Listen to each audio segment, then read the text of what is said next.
বন্ধুরা, তোমরা কেমন আছো? আমার আপন মামির সাথে যা করেছি সেটা শুনলে তোমাদের শরীরের লোম দাঁড়িয়ে যাবে, তোমাদের মেশিন দিয়ে পানি আসবে। তাই গল্পটি শোনার আগে অবশ্যই কানে হেডফোন লাগিয়ে নিও। যে গল্পটা বলবো সেটা শুনলে তোমাদের বুকের ভেতর এক অজানা শিহরণ উঠবে।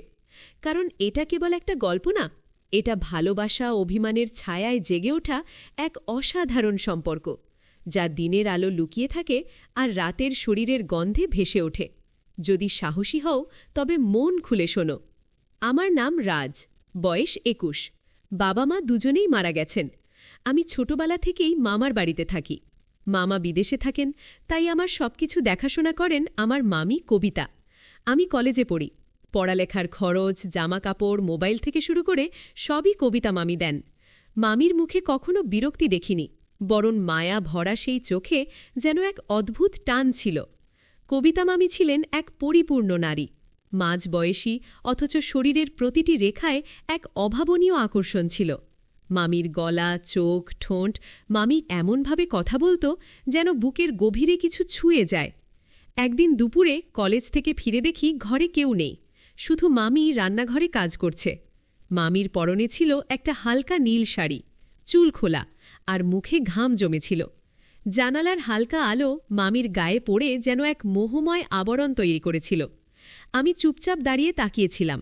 মামির শরীরে সেই ঘামের টান, স্নিগ্ধ সৌরভে আমার বুকের ভেতর কেমন জ্যাম করে উঠল। মামি হঠাৎ ঘুরে তাকিয়ে বলল, কবে এলে? আমি বললাম, এই তো একটু আগে। মামি বলল, খাওয়া হবে? আমি বললাম, আপনি খেয়েছেন? মামি মাথা নাড়ল না। আমি এগিয়ে গিয়ে বললাম, আপনাকে ক্লান্ত লাগছে, একটু বসেন। মামি বলল, এত কিছু বুঝিস?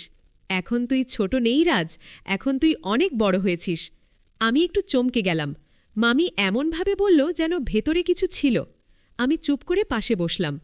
হঠাৎ মামি আমার কাঁধে হাত রাখল, বলল, আমি জানি তোর অভাব আছে, কিন্তু আমি তোর সব কিছুতে আছি, শুধু একবার বল। আমি মামির চোখের দিকে তাকালাম, বললাম, আপনি আমার সব, আমি জানি আপনি ছাড়া আমি কিছুই না। হঠাৎ মামি আমার গাল ছুঁয়ে দিল। সেই ছোঁয়া যেন আগুন হয়ে গায়ে লাগল। মামির হাত ঠান্ডা, কিন্তু শরীরের ভেতর অনেক গরম মনে হচ্ছে। আমি চুপ করেছিলাম। মামি বললে, ভয় পাস না রাজ, আমি তোর মামি ঠিকই, কিন্তু আমি নারী, আমারও তো একটা মন আছে, তুই কি সেটা বুঝিস না? আমি ধীরে ধীরে বললাম, আমি সব বুঝি মামি, আমি কখনো সাহস পাইনি বলার, কিন্তু আমার চোখ সব বলে দিয়েছে। আমি যতবার আপনাকে দেখেছি মনে হয়েছে আমি কিছু একটা অনুভব করছি। মামি হেসে বলল, রাজ শোন, ভালোবাসা হয় শরীর ছুঁয়ে মনের গভীরে ঢুকে। আজ আমি তোর সামনে দাঁড়িয়ে আছি, তুই যদি চাস তাহলে আমি তোর একান্ত আপন হতে পারি। আমি চুপ হয়ে গিয়েছিলাম, কিছু বলিনি। মামির কাছে এসে আমার ঠোঁটের একপাশে হালকা করে একটা চুমু খেল, বলল, এটা বুঝিস আদর না আহ্বান? সেটা রাতের বাতাসে টের পাবি। রাতে আমি জানালার পাশে বসেছিলাম। হাওয়ার সঙ্গে মিশে এসেছিল কবিতা মামির সেই গালের ছোঁয়া। আমার চোখ বন্ধ করে মনে হচ্ছিল ওর ঠোঁট আমার ঠোঁটে যেন ধীরে ধীরে নামছে। আমি জানতাম এই শুরু, আর এই শুরুতেই আছে শেষ পর্যন্ত গিয়ে হারিয়ে যাওয়ার মতো এক উত্তপ্ত ভালোবাসার গল্প। রাত তখন প্রায় ১২টা। আমি ফোনটা নিয়ে বিছানায় বসে আছি। হঠাৎ স্ক্রিন জ্বলে উঠল। মেসেজ। কবিতা মামি লিখেছে, ঘুমাচ্ছ? আমি থমকে গেলাম। লিখলাম, না, আপনি বলুন মামি। কিছুক্ষণ চুপ, তারপর লিখল, আজ রাতে জানালার পাশে দাঁড়িয়ে আকাশ দেখছিলাম। হঠাৎ মনে হল এই আকাশের নিচে কেউ একজন আমার খুব দরকার, যে আমার পাশে বসে থাকবে আর আমি তার কাঁধে মাথা রাখব। আমি লিখলাম, আমি তো আছি মামি, আমি তো পাশে থাকি। ও লিখল, পাশে থাকা আর একান্ত থাকা এক নয় রাজ। আমি বললাম, আপনি কি বলতে চাইছেন মামি? লিখল, আজ তুমি দরজার বাইরে এসে দাঁড়াও, আমি বুঝে যাব তুমি আমায় বুঝেছ। আমি চুপ হয়ে গেলাম। কিছুক্ষণ চোখ বন্ধ করে শুয়ে থাকলাম।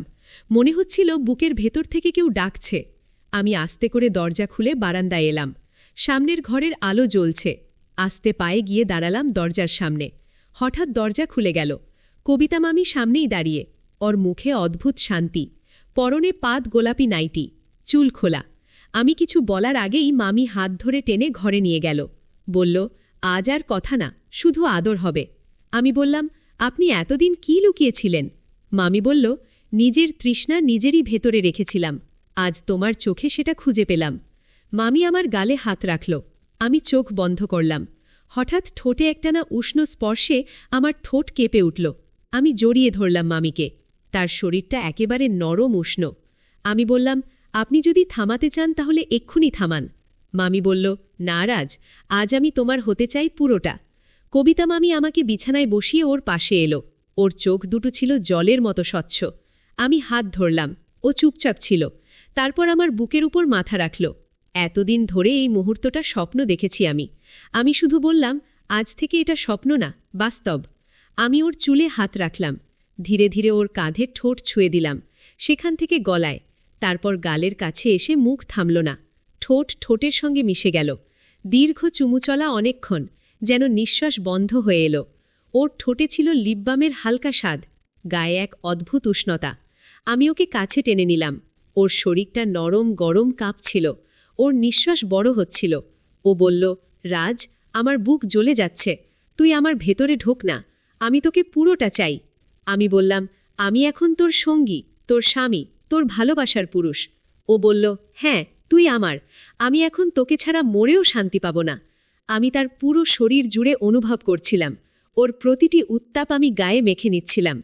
ওর পেট, বুক, কোমর, আমি ওকে এক মুহূর্তের জন্য ছেড়ে দিচ্ছিলাম না।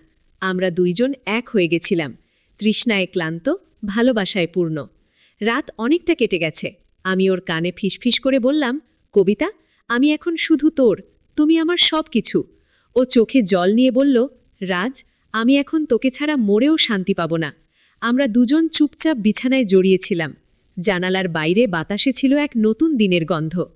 যাই হোক বন্ধুরা, আমাদের আজকের ভিডিওটি এই পর্যন্ত। আপনাদের গল্পটি কেমন লাগলো কমেন্টে জানাতে ভুলবেন না। আর আপনারা কোন ধরনের ভিডিও দেখতে চান কমেন্টে জানিয়ে দিন। যদি আমাদের ভিডিওগুলি ভালো লাগে তাহলে লাইক, কমেন্ট এবং শেয়ার করুন। আর সবার আগে ভিডিও পেতে আমাদের মিষ্টি ভয়েস চ্যানেলটাকে সাবস্ক্রাইব করুন এবং পাশে আসা বেল আইকনটি অল করে দিন।